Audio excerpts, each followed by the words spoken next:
What's up, everybody?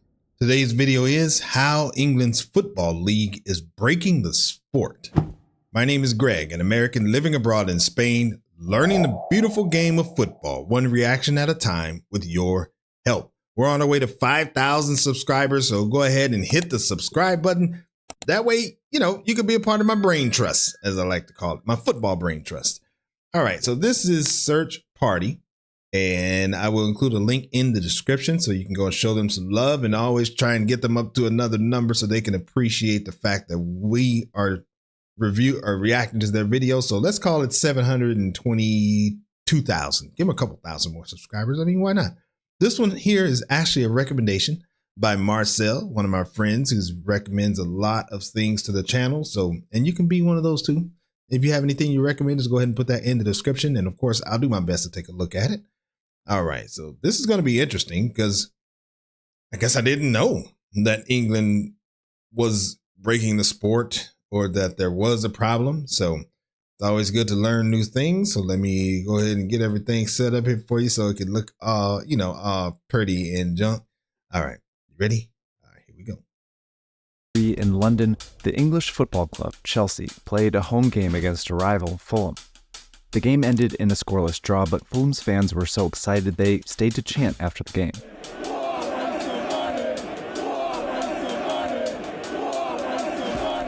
Soon, these words were in articles all over the world because in just 1 month, Chelsea had spent 329 million euros on new players. Wait, what were they saying? Hold up. The game ended in a scoreless draw, but Fulham's fans were so excited they stayed to chant after the game. What? Oh, what a waste of money. Oh, wow. The João Felix when he got sent off on his Chelsea debut. Oh, wow. Soon, these words were in articles all over the world because in just 1 month, Chelsea had spent 329 million euros on new players, more money than all the clubs in the French, Italian, German, and Spanish football league spent combined. What in the hell? 329 million. Oh boy. I can see where this is going. Okay, being an American, I love baseball. I'm a Dodgers fan. I probably have said this on some videos before. And this is what's going on right now in the Major League Baseball. The Dodgers are just spending money like crazy because they have money. They have a huge TV deal. No other team really has it. I mean, so they just have, and they have owners that are willing to spend. So this is probably what's happening here. Oh, this is going to be interesting. Have a club like Chelsea, and they think they can do everything. I mean, it's an extraordinary amount of money. But it's what Chelsea's owners believed it needed to do in order to succeed in the most competitive, most popular, and richest football league in the world, the English Premier League. The English Premier League, these sums of money are just getting bigger and bigger and bigger. The problem is that the Premier League's clubs have grown so rich that the rest of Europe can't keep up. It's very difficult to be competitive against English clubs. It is so far ahead of all the other leagues. The gap seems to be widening. So how did the English Premier League get so rich? And how is that a problem for Europe's favorite sport?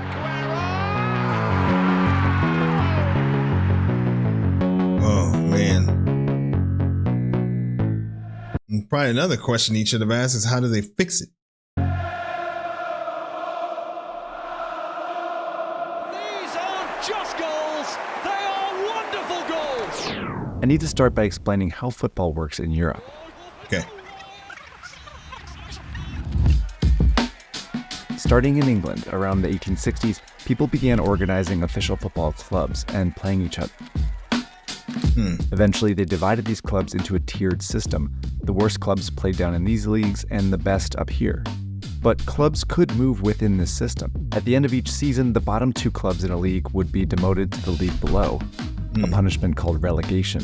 But the top clubs would be promoted up. It puts a competitive edge to everything. This is James Corbett, a senior reporter at Off Pitch. Effectively, you could have a village club that might be in tier 10 of English football, and if you do the right things, You know, they could be playing in the first division within a decade. You do have those fairy tale stories. Wimbledon, 6th in the first division in their first season in the top flight. On the verge of a football fairy tale. By the mid-20th century, And this, by the way, is one of the things that I love about football, that I wish sports in the U.S. would do this, but I think it's so awesome.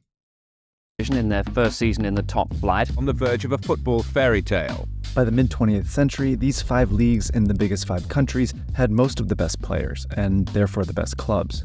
But every year, the best club from every league would play each other in a big tournament, at first called the European Cup. It was an opportunity for clubs in any country to win big. In the 1980s, clubs from 16 different country leagues reached the semifinals, and in that period, a Portuguese, Dutch, and even a Romanian club won. He's saved it again! He's unbeatable, and Romanians have won the European Cup! But football was about to change, and it began in England with a tragedy. On April 15, 1989, 700 people were injured and 96 killed at a game in Sheffield, England, when poor crowd control and stadium... What? 1989. On April 15, 1989, 700 people were injured and 96 killed at a game in Sheffield, England, when poor crowd control and stadium design led to a stampede. It was the low point for English football after a disastrous decade. English stadiums were falling apart and attendance at matches was plummeting. And English clubs were banned from European tournaments after a fight between fans killed 39 in 1985. What in the hell? Wow, that's crazy. Clubs were banned from European tournaments after a fight between fans killed 39 in 1985. Oh my God. Well, English football was a game in decline. You had rioting, you had hooliganism, you had racism. It was like an epicenter for all of society's ills.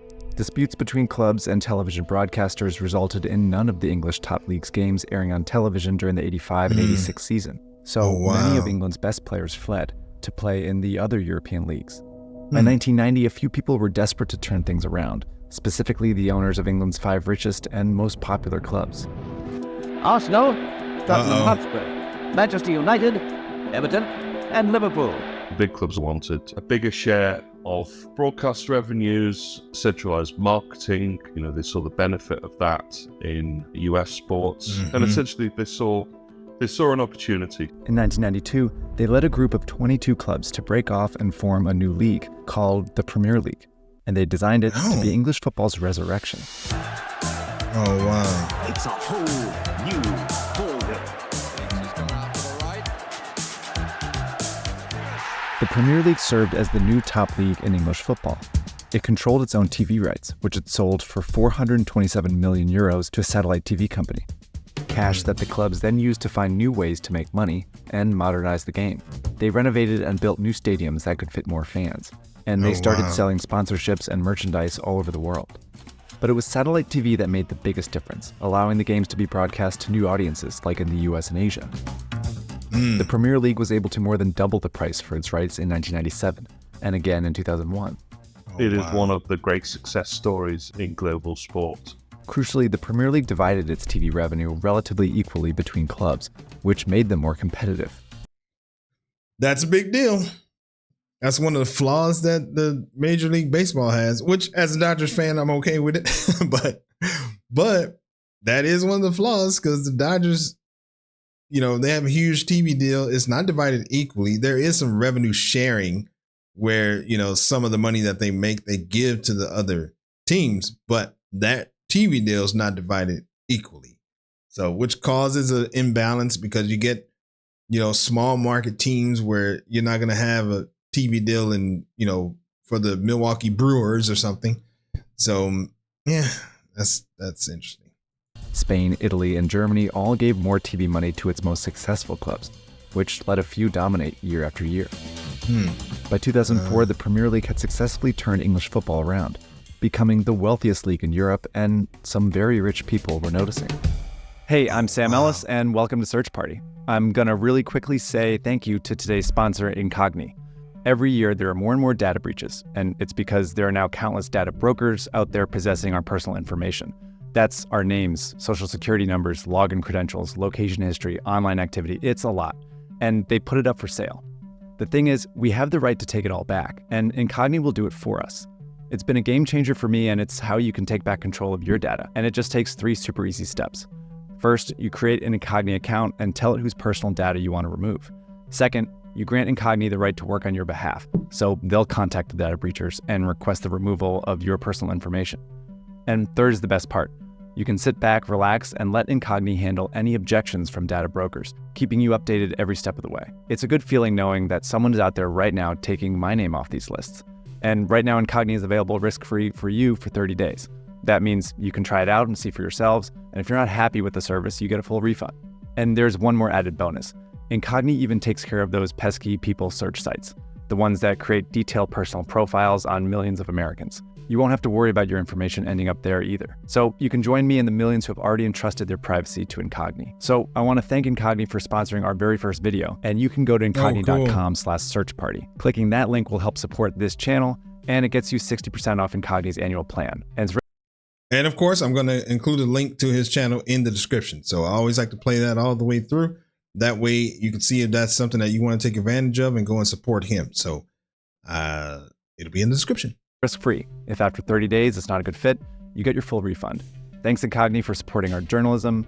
Now let's get back to the story. All right, let's go. This is getting good. This is getting good. This is Roman Abramovich. He's a Russian businessman who back in 2003 was worth almost 10 billion euros. Oh my God. And he wanted to buy a football club. He settled on a West London club named Chelsea, which was in deep financial trouble.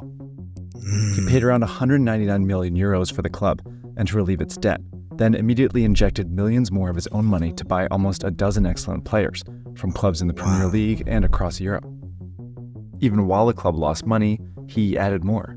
That's the big moment because he came in and he had a level of wealth that was just beyond anything that the Premier League had ever seen before. Chelsea quickly won the Premier League in 2005 and 2006 and began consistently qualifying for and advancing deep into the All-European tournament, since renamed the Champions League.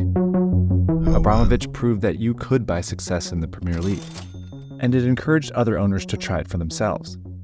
Throughout the 2000s, a new class of wealthy and mostly foreign owners began buying and pumping millions into Premier League clubs. It helped that at first, the Premier League had very few rules on who could buy a club and how much they could spend on it. Well, that's super interesting. I mean, why don't other leagues in Europe do the same thing?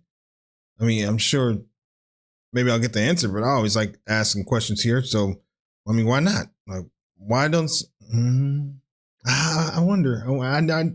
I just stopped because I remember watching a story about Malaga. And some rich owner did go in there, but this has screwed it all up. So, but I was wondering, like, why can't other leagues do the same thing? Helped that at first, the Premier League had very few rules on who could buy a club and how much they could spend on it. Premier League has always been sort of quite non-interventionist. Any investment as good investment. So these new owners began making the already rich clubs richer, while others boosted some smaller clubs into notoriety. Sheikh Mansour bin Zayed Al Nahyan was a member of oil-rich Abu Dhabi's royal family, who in 2008 bought Manchester City. Yeah, Man City moved it up another notch because you had the resources, not just the wealth, but the resources of a nation state. He spent over 1.7 billion euros over the next 15 years on the best players, coaches, staff, and facilities from all over Europe. And of course, it worked. Manchester City are the Premier League champions. This strategy helped spark an arms race in the 2010s. Clubs started spending more and more each year to sign the best players and keep up with each other. Damn. While many of the rich clubs could afford to lose money on expensive players, many smaller clubs couldn't. It created huge inflationary pressure, not just in terms of transfer fees, but in terms of player salaries. And they effectively pulled the rug from under the feet of other clubs. And it became harder for clubs promoted into the Premier League to afford to stay there. Clubs have massively overspent trying to get into Premier League. In 2013, the Premier League adopted rules that... Yeah, that's interesting. It becomes harder for them to get into the higher league. And then I wonder if the people that were in the higher league who were already getting a lot of money, they go down to level 2, I guess that's what it's called. Then they are automatically better than everybody else in that league because they have more money. And so it just seems like it would just be this like cycle between the top 3 teams. And so no one else would have a chance in the bottom. I don't know if that's the reality, but that's interesting. Voted into the Premier League to afford to stay there. Clubs have massively overspent trying to get into Premier League. In 2013, the Premier League adopted rules that were designed to encourage clubs to break even. But they didn't slow down the spending because these clubs were in a lucrative cycle. As wealthy owners spent millions to bring the best players to the Premier League, more fans, especially international ones, wanted to watch it, which generated more TV money, which gave clubs more money to spend on more players. By 2022, the Premier League had 11 of the 20 richest football clubs in the world. And as far as revenue, the Premier League clubs brought in over 3 billion euros more than Germany and Spain's top leagues, and more than double France and Italy's. So by 2023, the Premier League was on a spending spree that Europe's other clubs just couldn't match. Something Chelsea made obvious in 2023. Transfer deadline date, and Chelsea have locked down a British record transfer spending of $357 million in January. La Liga president has launched a scathing attack. The British market is a doped market. This can jeopardize the sustainability of European football. Do you think we're going to see a time when the Premier League's ever equal by any of the leagues? By 2023, Europe's other leagues generated far less television money than the Premier League. 2023, like this is just not a couple of years ago. But they also had more rules. Germany blocked ultra-wealthy owners from taking over its clubs, and Spain's league placed strict spending. That's right. Sorry, I keep pausing it, but that's true. I do remember watching the video, I believe is like why everyone hates Liverpool, or I don't know, or something like that. No, Leipzig. Aren't they the ones that Red Bull took over? So, and I know in Germany, I think they have the 50+1 rule. So that means that they block rich people, owners from coming in. So here you go again. You're debating between rich owners and the people. Limits on its clubs. It often made these clubs healthier financially, but put most of them at a huge disadvantage when bidding for players against Premier League clubs, like Chelsea. The year before, new ultra-rich American owners had bought Chelsea, decided to splurge on new players, and were prepared to pay huge prices in order to outbid the other Premier League clubs. I wonder, is that Guggenheim? Are they the Dodger owners? Are they the ones who bought Chelsea, I think? It offered 121 million euros for one player from Portugal's league, and 70 million for one in Ukraine's, plus millions more for another 6 players, totaling 329 million euros. That's more money than the annual revenue of most European clubs. So Chelsea got these players, and while its spending was extreme, even the worst Premier League clubs were outbidding Europe's major clubs. Southampton bought 5 players, including one from France for 25 million euros, and Bournemouth bought 3 players, including one for nearly 23 million euros from Ukraine. Essentially, Premier League clubs are buying up nearly all Europe's best players, and these clubs can't afford to stop them. I know executives at what, by any measure, I would consider big clubs, and say Germany, and they're very, very frustrated because every year they will lose their best players to an English club. Oh, wow. Some already rich and successful clubs in Europe are trying to match the Premier League spending, but it's caused Spain's Barcelona to spiral into a debt crisis, and Italy's Juventus was caught fudging its accounting. Europe's other clubs, meanwhile, are increasingly choosing to sell their best young players to Premier League clubs, meaning it's harder than ever for them to compete. Is that Dortmund? Are they? I think I just watched a video on them. I think they're one of the ones who does that. Sell their best young players to Premier League clubs, meaning it's harder than ever for them to compete. You can see it happening most clearly in the Champions League tournament. Remember back in the 80s when clubs from 16 different countries made semifinals? In the past 10 years, it was just 6. Only these 6 clubs have won it.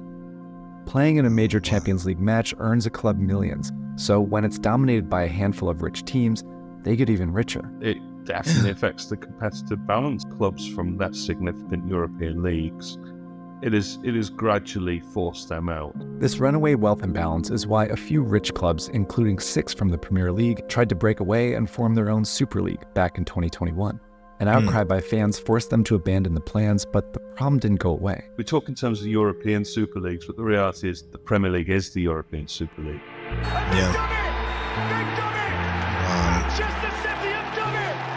The Premier League has announced that it plans to install stricter rules that limit what clubs can spend on players, and it might be starting to enforce its rules better. In February 2023, the Premier League charged Manchester City with more than 100 violations of its financial rules, stretching back as far as 2009. If found guilty, it could be relegated. But What? You can get relegated for something other than your record? Well, I didn't know that.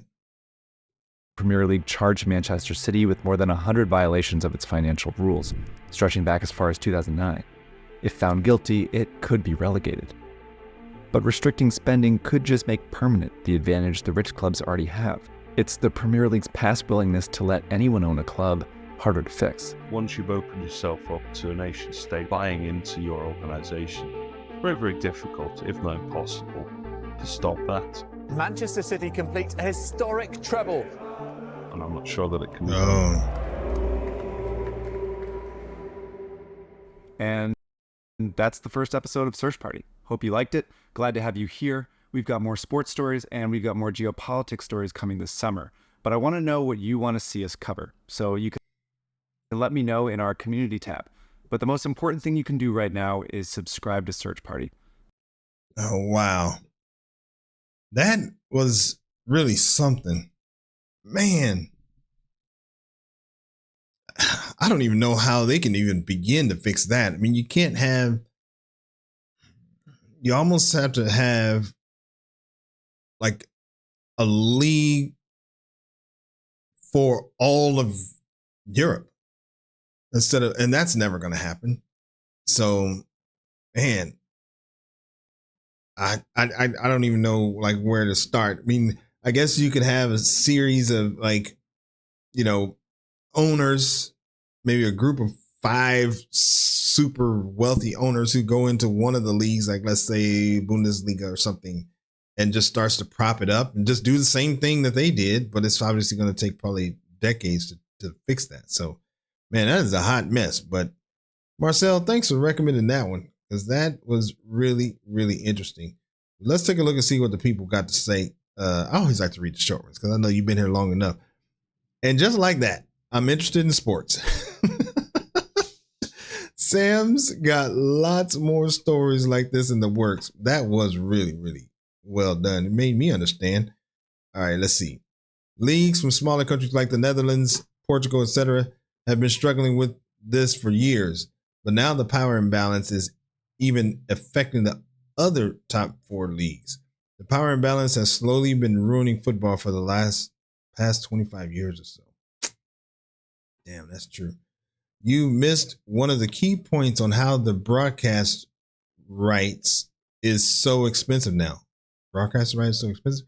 EPL did so well in promoting their league in Asia, especially Southeast Asia, by offering them a cheap package back in the 2000s. This channel is what we've all been hoping for. I would agree with that.